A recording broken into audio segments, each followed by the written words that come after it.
No, no buzz. I just Bees Book Club. I read some Marquis de Sade for the first time in like 20 years. Um, it's a collection called Gothic Tales. Little background, I guess it was originally published in 1990 by a publisher called Peter Owen Publishers, a little press, and it was a sort of compilation of his stuff with a little introduction.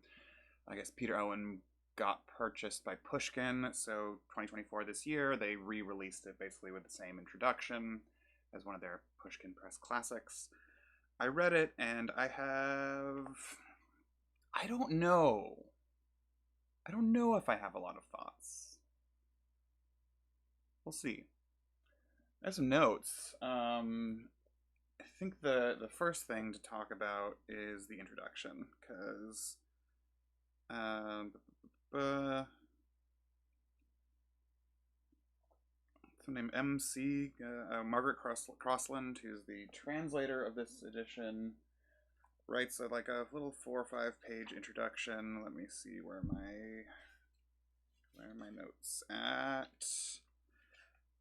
The Gothic framework Sade used, and yes, so the basic idea is that this is a collection of some of de Sade's longer Gothic tales. It's obviously not Sodom or Justine. It's not none of the novels, but it has. Let's see. Let's just give a list of what's in here real quick. Start off with Eugenie de Franval. Then there's the horse chestnut flower, the chastised husband, Florval and Corval, the husband who played priest, Emily de Tourville, Room for Two, and the self-made cuckold. Is the collection.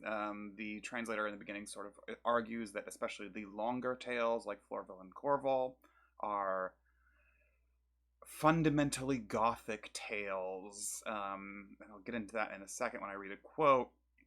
I think that's wrong. I don't agree. I don't think he's really writing Gothic literature at all. I think the sort of, having recently read George Sand's Devil's Pool or the horror pond or whatever version of it I read, there is a definite, and also Horace Walpole's Castle of Otranto, I believe, which was much, much funnier than I expected early Gothic writing to be. There is a sense of like morbidity and humor in these that I can sort of associate with the Gothic, but what the real sort of meat of this anthology is arguing is that de Sade, far from the sort of brutal sadist that he is like remembered as or primarily associated with, was actually fundamentally a moralist. And this is a quote I'm going to read. Let's see.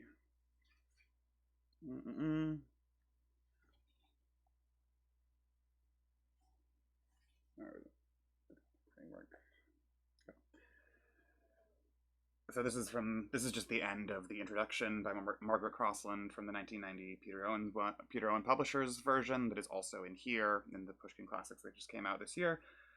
The Gothic framework which Sade used in his longer stories and the horseplay he included in his anecdotal fiction allowed him to entertain his contemporaries and half concealed his main purpose. He was a moralist.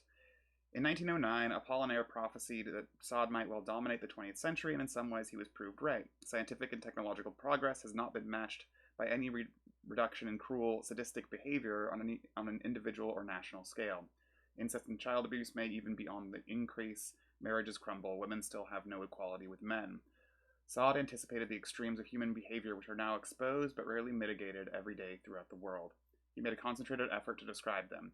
He even attempted, remembering his own problems, to give latter-day readers some advice, usually ironic, on the perennial problems of marital behavior.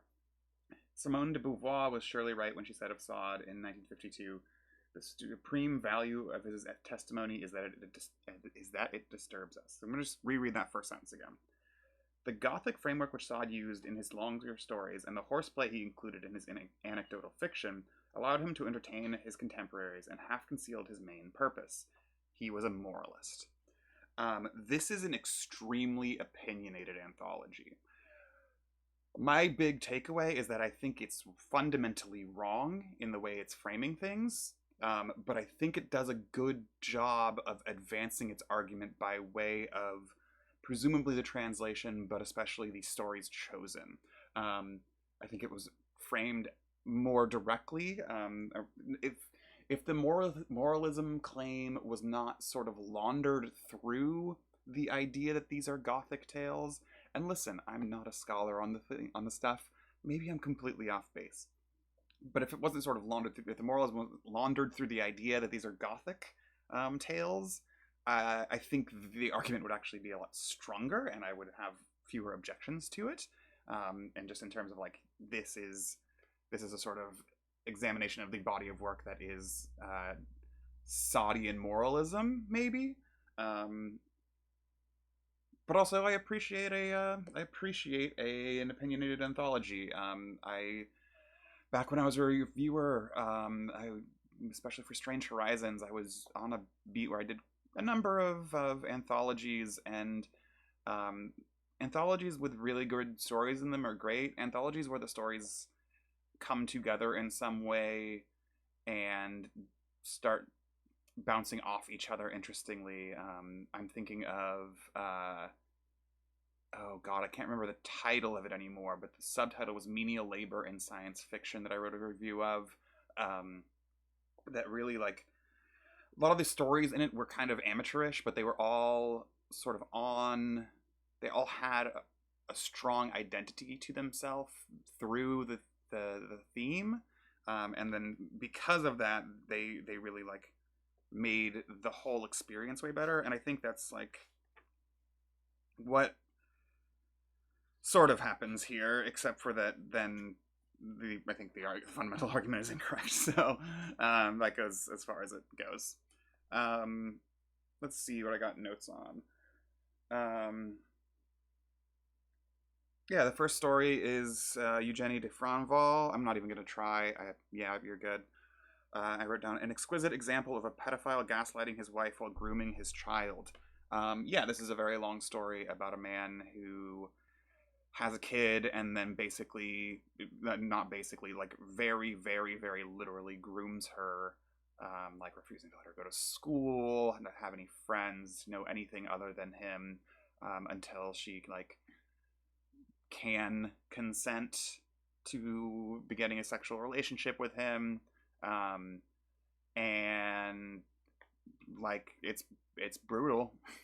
um, I don't really see the Gothic aspects of it. I think the argument in Crossland's language is something along the lines of the way it's structured is a Gothic, such that because these awful things are happening for like unconceivable reasons, but there's nothing even suggestively supernatural about any of it. There's no fundamental madness at the core of it. Like there's no mad woman in the attic. It has none of the signifiers of the Gothic. So maybe she was right in 1990 that it is a purely structural thing. I don't think you can get there though. I don't think that's how that particular genre works. You know, my argument forever has been that genre is fundamentally what is fundamentally an aspect of marketing and reception. So you got to market it one way to try to get it that way, but like, I don't think you can. I don't. I don't think you. I just don't buy it. That the story that is like literally just like def- defining the acts of grooming and gaslighting, um, presumably before either of them were used in that way, uh, that has no signifiers of the Gothic is, I don't buy it. Then the next story is the horse chestnut flower, which is literally just a like page and a half long joke about the fact that a 14-year-old girl knows what cum smells like because they're passing a tree that smells like cum. Good joke. Um, yeah, the chastised husband was whatever. It's like about a guy who, I believe this is right, marries a woman and then gets more and more obsessed with particularly brutal, sadistic sex acts, and then to the point where she's gonna he's gonna kill her, and she escapes, and then the like person she's telling this all to, uh, like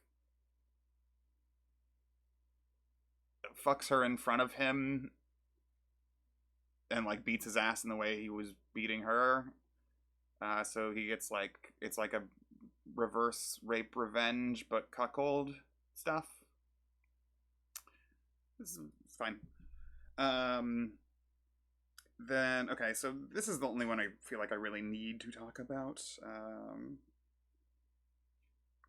Florville and Corval, I think, is the closest that this anthology gets to genuinely proving out at what Crossland was saying in the introduction.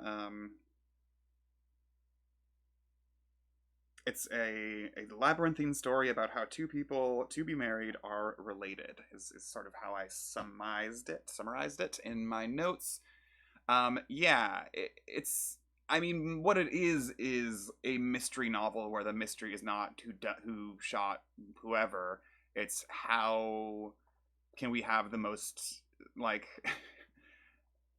what is the most elaborate method by which we can put these two people who like seemingly both dearly deserve happiness because of all of the tragedies that have befallen them, especially the woman, Florville or Corval, I don't know. How can we whip up such a set of circumstances that the two of them finding each other and finding solace in each other is actually like the biggest crime in all of the world. And it is, I think that one is like truly does end in a like full on fucking like ladies and gentlemen, don't fuck your sister, you don't fuck your mom or kid, no, your kid, whatever. Even if you don't know, kind of like Aesop's fables ass. Uh, Moral, just straight up. Monsieur de Corval was carried to his bed. He stayed there for 2 months at death's door. His son was in an equally wretched state, but was nevertheless fortunate enough for his affection. And helped to recall his father to life. But both of them, after the blows of fate had been so cruelly multiplied, decided to withdraw from the world. An austere solitude removed them forever from the eyes of their friends, and there, in the bosom of piety and virtue, they both found a peaceful end to a sad and distressing life, which had been granted to them solely in order to convince both them and those who will read this tragic story that it is only in the obscurity of the tomb that man can find calm, the calm which the wickedness of their fellows, the unruliness of their passions, and, more than anything else, the fatality of their destiny, will always forbid them enjoying on earth. Yeah, I recalled that correctly. It's literally like go go be a monk and die if you don't want to get fucked up by something real bad, because worldly things are terrible, and that is I think why I tend to not hate that this this framing is so wrong.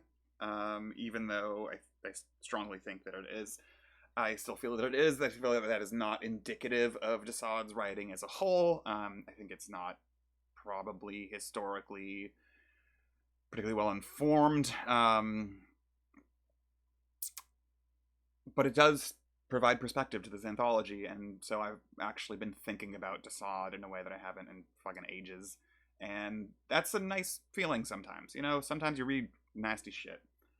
Then we had the husband who played priest. A horny priest convinces a man to play his role for a moment while the actual priest fucks his wife. That's like basically the entirety of that story. Then we have Emily de Tourville.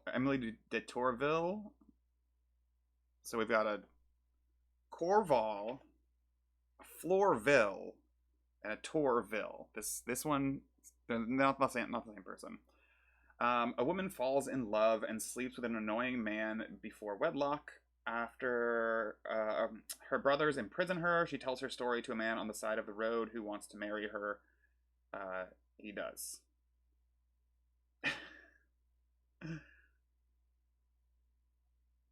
um, yeah, and then this one is the other one that kind of, sort of courts out or meets out into the intro, right?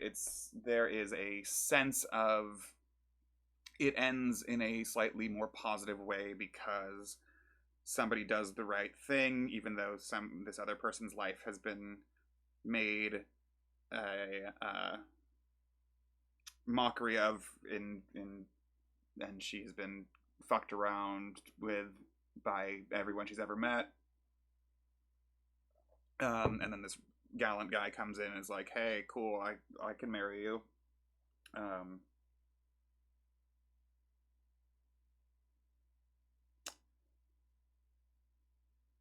let's see.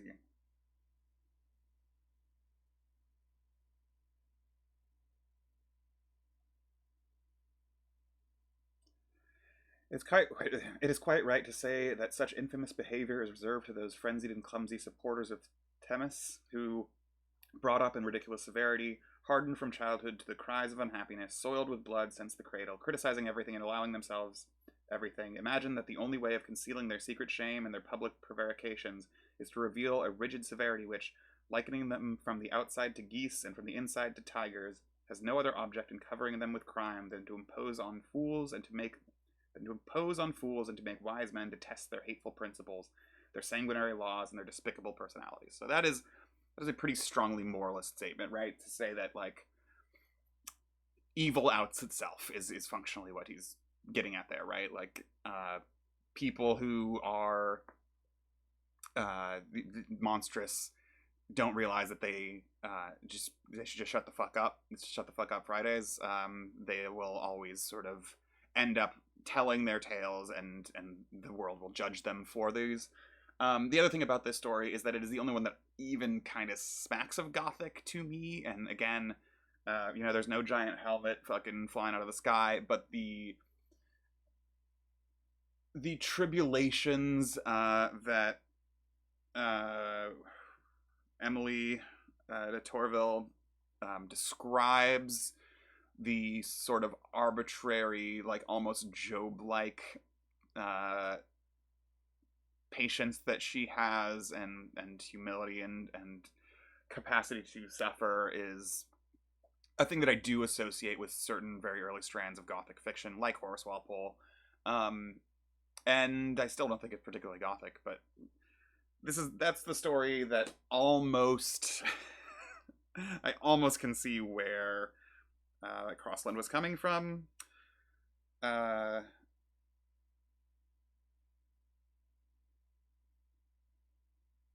Okay, we got Room for Two, which I just wrote is a spouse anal joke, which is accurate. And then Self-Made Cuckold is the final one. Two men estranged from their wives meet. The POV guy makes the interlocutor fuck his own wife.